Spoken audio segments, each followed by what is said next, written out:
नमस्कार दोस्तों, मैं अंकुर उपाध्याय स्वागत करता हूं आप सभी का एक बार फिर से अपनी नई वीडियो में। दोस्तों, आज भारतीय बाजार में इंडेक्स में आपको गिरावट जरूर देखने को मिली है, लेकिन ऐसा नहीं था कि बाजार कोई बड़ी गिरावट दिखा रहा था या डर का माहौल बन गया।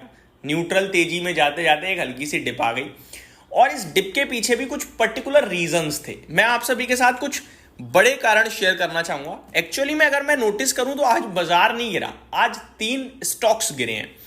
जैसा कि मैंने आप सभी के साथ 330 वीडियो में भी कहा था कि अगर मैं निफ्टी में देखूं तो 90 पॉइंट्स की गिरावट दिखी है, टोटल ओवरऑल 96 पॉइंट्स की, जिसमें से 3 शेयर्स अकेले ही निफ्टी को 80 पॉइंट्स गिरा रहे थे। जी हां, 80 पॉइंट तो 3 शेयर्स ही गिरा रहे थे।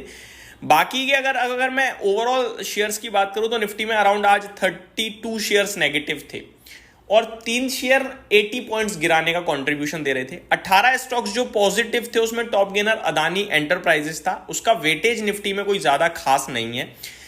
यही अगर 5% आप एचडीएफसी बैंक या रिलायंस या आईसीआईसीआई बैंक को किसी दिन ऊपर करवा दो ना, निफ्टी 100 पॉइंट ना कूद जाए तब कहना। 100 तो मैं कम बोल रहा हूं, 200 पॉइंट अकेले आईसीआईसीआई बैंक की वजह से, क्योंकि इनका वेटेज है। समझ रहे हो आप बात को? ये वेटेज क्या मतलब रखता है, क्या इंपॉर्टेंस है इस वेटेज की, मैं एक बार आपको ये बताना चाहूंगा जो नए निवेशक हैं। जब आप इंडेक्स का ईटीएफ खरीदते हो तो क्या होता है, ईटीएफ जैसे आपने ईटीएफ खरीदा तो वो ईटीएफ जो है ना, वो आपके पैसे को वेटेज के हिसाब से स्टॉक्स में लगा देता है। यानी कि आप 100 रुपए लेकर आओ और 100 रुपए में आप निफ्टी के 50 शेयर खरीदने की कोशिश करो, क्या खरीद सकते हो? अकेले मारुति खरीदोगे तो 15,500 लग जाएंगे, नहीं खरीद सकते। लेकिन ईटीएफ के माध्यम से आप उस 100 रुपए की मदद से पूरे निफ्टी के 50 शेयर्स ले सकते हो। ये पावर है ईटीएफ की, जो आप और हम बहुत देर में समझ पाते हैं। लेकिन मैं लगातार कोशिश करता रहता हूं कि निवेशकों को ईटीएफ की तरफ अट्रैक्ट कर पाऊं, क्योंकि ईटीएफ सेफ प्ले लगता है, अपने आप खुद मैनेज करता रहता है। अब जब अपने आप मैनेज करने की बात आई तो सेमी एनुअल बेसिस पे क्या होता है, इनकी रीबैलेंसिंग होती है कि यार ये कंपनी अच्छा नहीं कर रही है, इसका वेटेज कम कर दो, यानी कि कम पैसा लगाओ, इसकी इंपॉर्टेंस कम कर दो इंडेक्स में। या फिर ये कंपनी अच्छा नहीं कर रही, इसे बाहर ही कर दो, कोई और अच्छा कर रहा है उसे अंदर कर लो, या ये ज्यादा अच्छा कर रहा है इसका वेटेज बढ़ा दो। ये अपने आप ही रिसर्च करते रहते हैं इंडेक्स में। तो होने क्या जा रहा है, सेंसेक्स जो है जिसमें 30 कंपनियां होती हैं, जैसे निफ्टी में 50 होती हैं, सेंसेक्स में होती हैं 30। तो सेंसेक्स की 30 कंपनी जो है ना, इनकी रीबैलेंसिंग होने जा रही है। सितंबर के जो मंथ खत्म हो रहा है, 6 महीने खत्म हो गए। आप वैसे देखोगे तो 9 हो गए हैं, लेकिन फाइनेंशियल ईयर के 6 महीने खत्म हो गए और एक फाइनेंशियल ईयर में 2 बार सेंसेक्स की रीबैलेंसिंग होती है। अभी सितंबर खत्म होने में समय है, लेकिन आज फाइनल डे था जहां पे रीबैलेंसिंग होनी थी, यानी कि एडजस्टमेंट होना था। अब 22 तारीख से तो ये लागू हो जाएगा, यानी मंडे से। अब कौन कौन से स्टॉक्स में रीबैलेंसिंग हुई है मैं वो बताना चाहूंगा।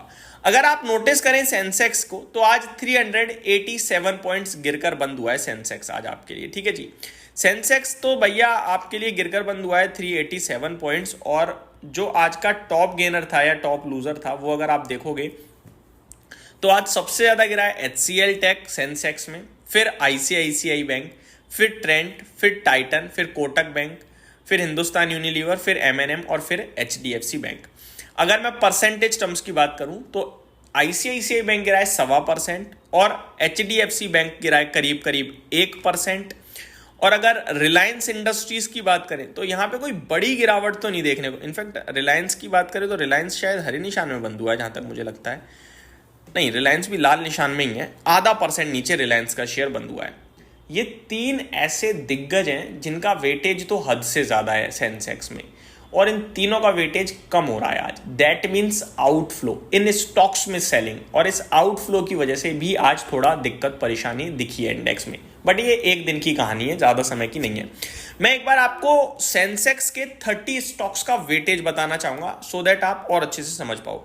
मान के चलो आपने 100 रुपए लिए और सेंसेक्स का ईटीएफ खरीदा। 100 रुपए, ध्यान से समझिएगा, सेंसेक्स का ईटीएफ खरीदा। इनफैक्ट 100 रुपए ना गलत वो हो जाएगा एक कैलकुलेशन, क्योंकि 30 शेयर्स होते हैं। बट मैं आपको परसेंटेज में बताता हूं।